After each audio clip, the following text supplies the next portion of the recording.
Yo guys, luto tayo ng ano guys,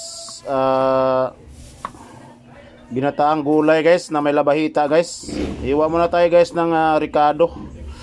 Ricado natin to mga kaidol, kamatis, sibuyas guys. Iwa muna tayo ng ricado guys, para mabango po yung ating ano. Yan guys, sibuyas sa kaluya lang ang ating ricado nito guys, saka may sili na green.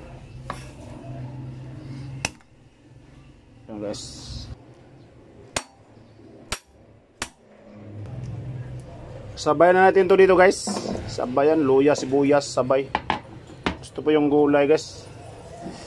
Halo-halo ito guys. Mayroon po itong okra, mayroon po itong talong, kalabasa guys, may sitaw, gata po ito guys. So mamaya mayroon tayong malunggay dyan ilalagay guys. Yun, lagay muna natin dito guys, sabay.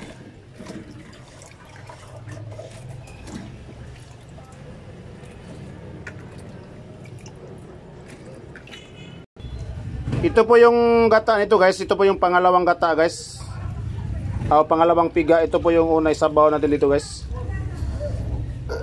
So ano, medyo konti lang yung gata, konti lang yung tubig guys. So dagdagan na lang natin itong tubig. Dagdagan siguro natin guys mga isang basong tubig guys, para medyo po may sabaw siya. Yan. Yan.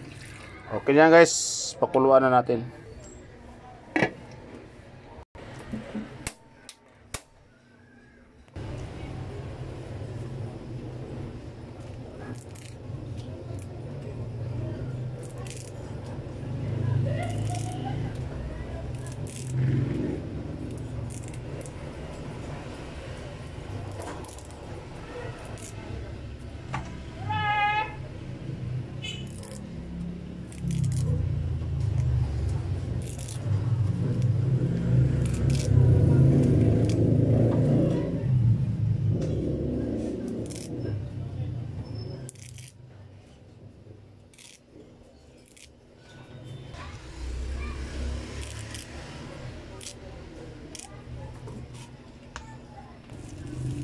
Ito po yung labahita guys. Hugasan muna natin to, baka maalat.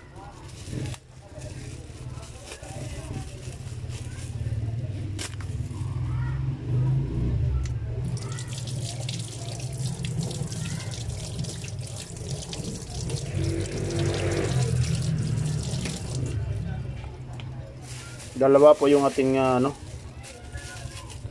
nilagay na labahita para malasa po siya guys.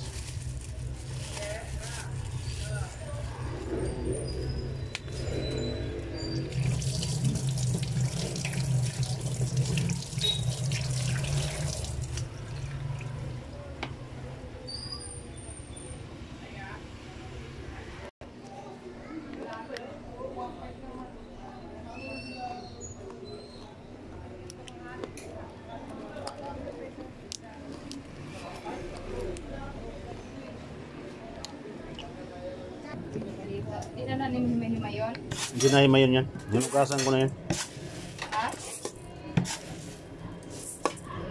Habang nagluluto tayo guys, magsayang na tayo guys para sabay-sabay na kakain mamaya.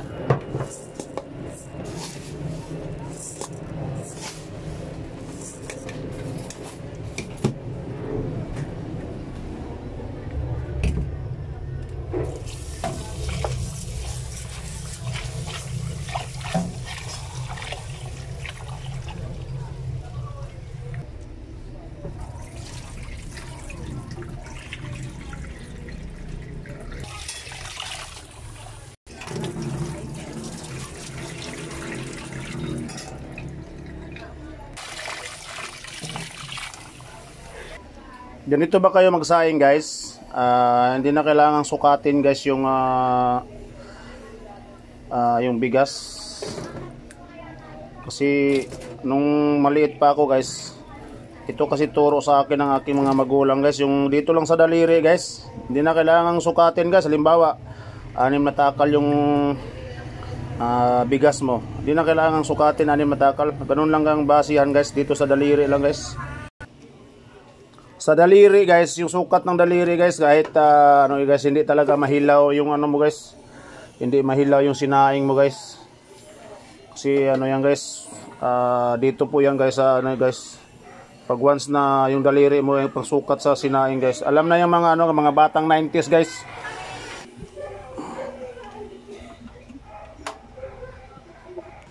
Kahit rice cooker man yan guys o mga panggatong o kahoy man ang gamit. Sa sukat sa daliri guys, maganda po yung kalabasan ng kanin guys. Tayo po biglang nagutom guys. Hotbag. Tayo po biglang nagutom guys. Yung tamang-tama, mayroon tayong gravy dito na gawa. Tapos mayroon tayong fried chicken guys.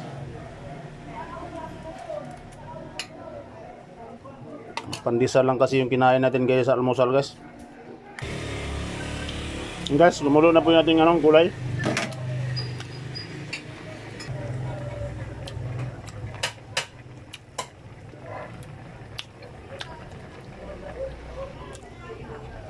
Pwede natin ilagay yung ating labahita guys. Para ano siya, maluto. Takpan natin ulit.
Tabang siya guys.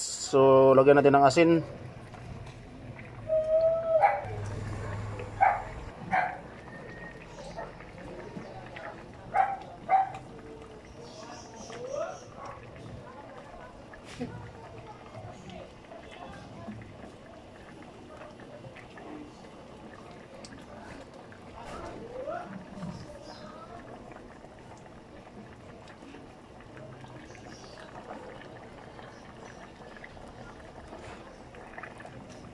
So yun guys, maraming salamat. Kakain na po tayo. Oh yeah.